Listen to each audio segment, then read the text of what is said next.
स्वागत है सभी प्यारे मित्रों का। आज हम सामान्य हिंदी के कुछ महत्वपूर्ण प्रश्न देखेंगे। आइए शुरू करते हैं सामान्य हिंदी के कुछ महत्वपूर्ण प्रश्न। प्रश्न नंबर 1 है, निम्नलिखित शब्दों में से कौन सा शब्द संज्ञा है? क्रोध, क्रुद्ध, क्रोधी या क्रोधित। तो संज्ञा जहाँ पर आप देखते हैं कि व्यक्तिवाचक, भाववाचक, तो यहाँ पर आप देखिए क्रोध जो शब्द है वो संज्ञा है, भाववाचक संज्ञा है, जबकि क्रुद्ध, क्रोधी, क्रोधित ये क्या हैं? विशेषताएं हैं। ये किसी विशेष्य की विशेषताएं बताते हैं, यानी क्रोधी व्यक्ति क्रोधित हो गया। इस प्रकार से ये क्या हैं? ये सभी, इसका उत्तर जो है क्रोध सही उत्तर होगा। आगे हम देखते हैं, अगला प्रश्न है,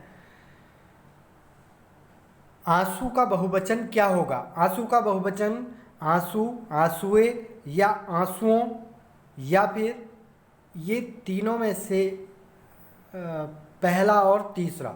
ठीक है, तो पहला आंसू है, दूसरा आंसुएं हो गया, तीसरा आंसुओं हो गया। तो उत्तर जो होगा वो पहला और तीसरा होगा। आंसू भी होता है, मेरे आंसू आ गए। ठीक है, और मैंने आंसुओं को रोक दिया। इस प्रकार से दोनों बहुवचनों में प्रयुक्त हो जाते हैं। उत्तर है पहला और तीसरा दोनों। अगला प्रश्न है, निम्नलिखित शब्दों में से कौन सा पुल्लिंग है? बुढ़ापा, जड़ता, घटना या फिर दया। तो देखिए, बुढ़ापा आ गया, जड़ता आ गई, घटना घट गई, दया आ गई। तो सभी में आप देख लीजिए, इन तीनों में क्या हो रहा है कि स्त्रीलिंग का बोध हो रहा है, जबकि बुढ़ापा आ गया, यहाँ पर पुल्लिंग का बोध होता है। तो इसका सही उत्तर है बुढ़ापा। अगला प्रश्न है, काम का नाम बताने वाले शब्द को क्या कहते हैं? संज्ञा, सर्वनाम, क्रिया या क्रिया विशेषण। तो काम जो हो रहा होता है उसके बारे में जो बताता है वो शब्द होता है क्रिया। अगला प्रश्न है, वीणा पाणी में कौन सा समास है? वीणा पाणी में समास है क्या? कौन सा समास है? कर्मधारय, बहुव्रीहि, तत्पुरुष या फिर अव्ययी भाव समास। तो देखिए, वीणा पाणी, वीणा को धारण करने वाली, वीणा को हाथ में धारण करने वाली अर्थात माँ सरस्वती। तो जिसमें अन्यार्थ रूढ़ होता है उसको वहाँ बहुव्रीहि समास बोला जाता है। तो यहाँ पर बहुव्रीहि समास होगा। अगला प्रश्न है, मैं खाना खा चुका हूँ। इस वाक्य में भूतकालिक भेद इंगित कीजिए। कौन सा भूत है इसमें? यानी सामान्य भूत है, आसन्न भूत है, पूर्ण भूत है या संदिग्ध भूत है? मैं खाना खा चुका हूँ। जिस भूतकालिक क्रिया का अभी तक असर चल रहा हो या वर्तमान में बिल्कुल अभी अभी वो निपटा हो, चल रही हो, तो उसे आसन्न भूत में लिया जाता है। इसलिए मैं खाना खा चुका हूँ आसन्न भूत होगा। अगर मैं खाना खा चुका था होगा तो वो पूर्ण भूत हो जाएगा। मैं खाना खा चुका हूँगा होगा तो संदिग्ध भूत हो जाता।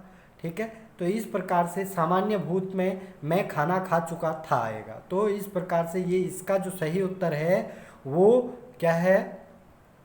आसन्न भूत। अगला प्रश्न है, किस वाक्य में क्रिया वर्तमान काल में है? वर्तमान काल में क्रिया किस वाक्य में है? उसने फल खा लिए थे, मैं तुम्हारा पत्र पढ़ रहा हूँ, अचानक बिजली कौंध उठी, और अगला है वे कल आने वाले थे।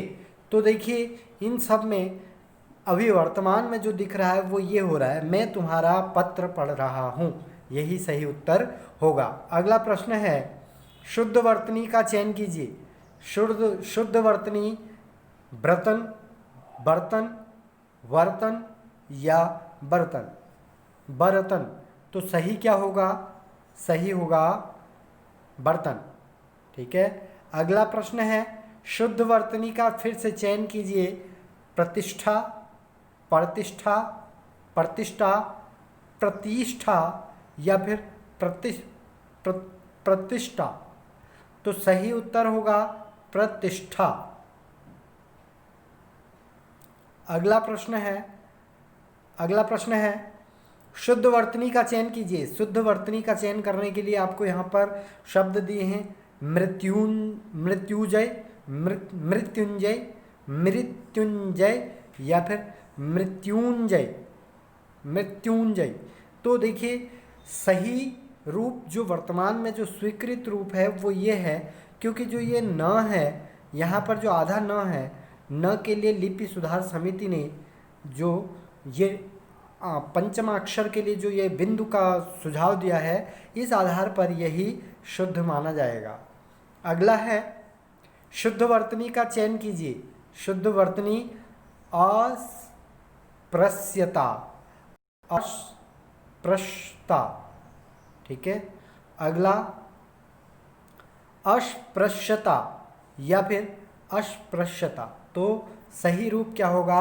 अस्पृश्यता, यही इसका शुद्ध रूप होगा। आगे देखते हैं शुद्ध वर्तनी का चयन कीजिए। एक और शब्द आ गया, एक और वर्तनी का चयन करना है। शताब्दी, शताब्दी, शताब्दी, शताब्दी, तो सही उत्तर होगा शताब्दी, यही इसका सही रूप है। अगला प्रश्न है हिंदी के जिन वर्णों का उच्चारण करते समय केवल श्वास का प्रयोग किया जाता है उन वर्णों को कहते हैं। केवल श्वास निकलेगी उस समय अघोष, सघोष, महाप्राण या अल्प प्राण।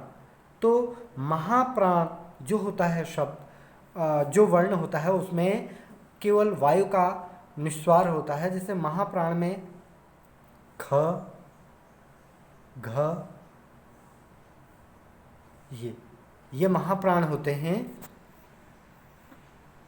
अगला उत्तर है, अगला प्रश्न है जानने की इच्छा रखने वाले के लिए एक शब्द, तो उसके लिए जिज्ञासु होगा। जिजीविषा, जिज्ञासा, ज्ञातज्ञ, जिज्ञासु, तो जिज्ञासु सही उत्तर होगा। अगला प्रश्न है हिंदी की आदि जननी है संस्कृत, पाली, प्राकृत या भ्रंश।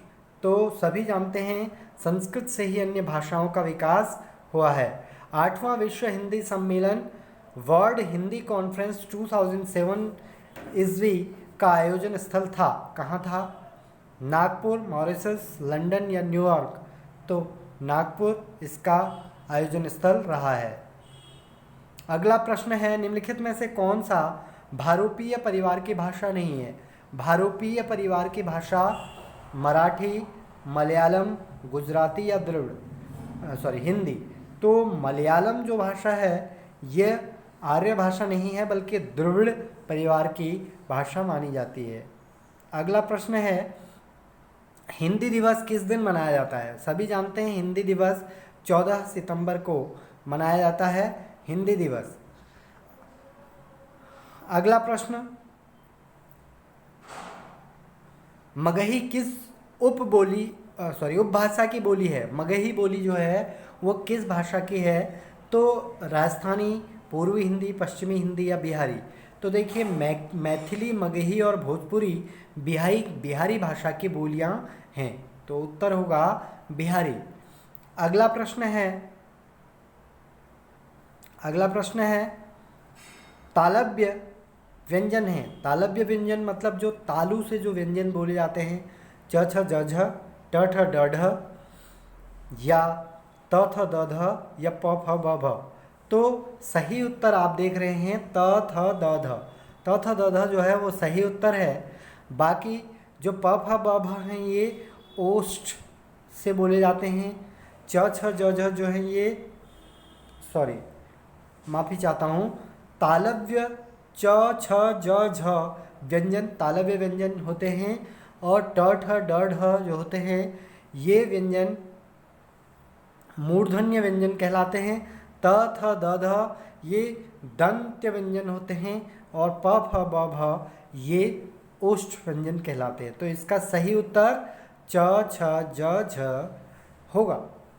अगला प्रश्न है रहीमन जो गति दीप की कुल कपूत गति सोय, बारे उजियारे लगे बड़े अंधेरो होय। उपयुक्त पंक्तियों में कौन सा अलंकार है? तो देखिए यहाँ पर अर्थ समझ लेते हैं। कि रहीमदास जी कहते हैं कि कुल के कपूत की वही गति होती है जो दीप की गति होती है, जो जब उसको बाड़ो यानी उसके चारों तरफ बाड़ लगा दो तो वो उजाला करता है, यानी वो तब जब उसको चारों तरफ से संरक्षण दे दो तब तो वो जलता है और बड़े अंधेरे होए, और जैसे ही दिया आगे को बढ़ने लगता है तो वो बुझने लगता है या फिर उसकी लौ इधर उधर लपक करके अंधेरा करने लगती है। तो उपयुक्त पंक्तियों में कौन सा अलंकार होगा? उपमा अलंकार, रूपक अलंकार, यमक अलंकार या श्लेष अलंकार? तो श्लेष अलंकार है कैसे? बारे उजियारे लगे बड़े अंधेरों हो। देखो दीप के लिए भी आया है और कपूत के लिए भी आया है। दीप यानी दिए के लिए, दिए को बाड़ो बड़ा अगर घेरोगे चारों तरफ से तो वो जलेगा और आगे बढ़ने लगोगे उसको लेकर तो अंधेरा हो जाएगा। इसी प्रकार कपूत या कुपुत्र को जब चारों तरफ से संरक्षण दे के रखोगे तभी वह सद्बुद्धि में रहेगा, और जैसे ही वह स्वयं अपने आप में बढ़ने लगेगा तो उसको बुरी मति आ जाएगी या कुबुद्धि आ सकती है। उपर्युक्त पंक्तियों में कौन सा अलंकार है? श्लेष अलंकार। अगला प्रश्न है विशेषण और विशेष्य के योग से में कौन सा समास बनता है? देखिए विशेष्य मतलब जिसकी विशेषता बताई जा रही है, और विशेषण मतलब जो विशेष्य की जो विशेषता हो। तो देखिए द्विगु समास में क्या होता है, जैसे पंचवटी मैंने लिखा तो यहाँ पर आप समझ सकते हैं कि या पंचवटी, वटी जो है उसमें 5 वटियों का समाहार है, तो ये 5 वटी इसकी विशेषता बता रहे हैं। ठीक है, जैसे कि और भी कोई उदाहरण से आप समझ सकते हैं, जैसे द्वंद्व समास में आप देखिए 2 अलग चीज़ें होती हैं, यानी कि 2 समान महत्व की चीज़ें होती हैं, उसमें एक विशेषण और विशेषण नहीं होता है। कर्मधारय समास में एक पद प्रधान होता है और एक पद जो है गौड़ होता है। उत्तर पद गौड़, पूर्व पद प्रधान होता है, और ऐसे ही तत्पुरुष समास में है। तो यहाँ पर देखने वाली बात है कि द्विगु समास ही सही उत्तर है, क्योंकि द्विगु समास में जैसे चौराहा, 4 राहों का समाहार, चौराहा मैंने लिखा तो चौराहा का मतलब यहाँ पर है कि राह जो रास्ता है उसकी विशेषता है 4 होना। तो ये द्विगु समास में आता है कि विशेष्य और विशेषण का संबंध वाला समास। ठीक है, अगला प्रश्न है युधिष्ठिर में कौन सा समास है? युधिष्ठिर में बहुव्रीहि, कर्मधारय, अलुक या तत्पुरुष समास। तो देखिए युद्ध में स्थिर है जो, अर्थात एक व्यक्ति के बारे में बताया गया है। वैसे तो कर्मधारय समास भी हो सकता है, परंतु यहाँ पर युधिष्ठिर से हमको एक पात्र की अनुभूति होती है, एक पात्र का ज्ञान होता है। तो यहाँ पर आप स्पष्ट रूप से समझ सकते हैं कि कर्मधारय समास नहीं है, क्योंकि युधिष्ठिर युद्ध में स्थिर है जो, अर्थात युधिष्ठिर यानी पांडवों का बड़ा भाई। कबीरा सोई पीर है जो जाने पर पीर, जे पर पीर न जाने सो काफिर बेपीर में प्रयुक्त अलंकार है। देखिए पीर शब्द कई बार आ चुका है, तो लेकिन हर समय इनका अर्थ अलग अलग है। यहाँ पर आप देखिए कबीरा सोई पीर है, पीर मतलब जो किसी का शुभ चिंतक या फिर किसी को कृपा दृष्टि किस पर बरसाने वाला होता है उसको पीर। जो जाने पर पीर, जो दूसरों के दर्द को जानता है। ठीक है, ये दर्द, इसका मतलब पीर का मतलब दर्द, और इसका मतलब है शहंशाह कह सकते हैं, या दूसरों पर परोपकारी कह सकते हैं, परोपकारी। ठीक है, तो जो जे पर पीर न जाने, जो दूसरों का दर्द नहीं जानता है, सो काफिर बेपीर, वो बेपीर है, यानी कि उसको कोई किसी का दर्द नहीं है, वो बिना पीर का है, बिना दर्द का है। तो इसमें जो अलंकार होगा वो कौन सा होगा? यमक अलंकार ही इसका सही उत्तर होगा। अगला प्रश्न है संदेशनी मधुवन कूप भरे में कौन सा अलंकार है? संदेशनी, संदेश, मधुवन कूप भरे, मधुवन रूपी कुएं में भरे हुए हैं संदेश।